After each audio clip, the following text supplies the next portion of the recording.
നിയമസഭാ തിരഞ്ഞെടുപ്പ് അടുത്തിരിക്കെ കേരളത്തിൽ വമ്പൻ പ്രഖ്യാപനങ്ങളുമായി ലോക്സഭാ പ്രതിപക്ഷ നേതാവ് രാഹുൽ ഗാന്ധി. ഇന്ദിരാ ഗ്യാരണ്ടി എന്ന പേരിൽ 5 പദ്ധതികളാണ് അദ്ദേഹം വാഗ്ദാനം ചെയ്തിരിക്കുന്നത്.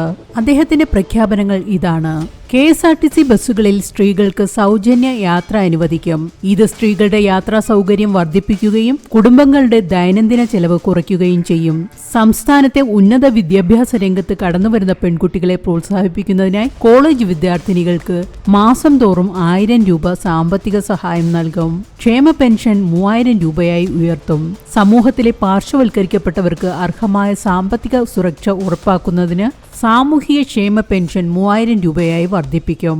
ഉമ്മൻചാണ്ടി ആരോഗ്യ ഇൻഷുറൻസ് പദ്ധതിയിലൂടെ ഓരോ കുടുംബത്തിനും 25 ലക്ഷം രൂപ വരെയുള്ള ചികിത്സാ പരിരക്ഷ ലഭിക്കും. സാമ്പത്തിക ബാധ്യതയില്ലാതെ മികച്ച ചികിത്സ എല്ലാവർക്കും ലഭ്യമാക്കുകയാണ് ഇതിലൂടെ ലക്ഷ്യമിടുന്നത്.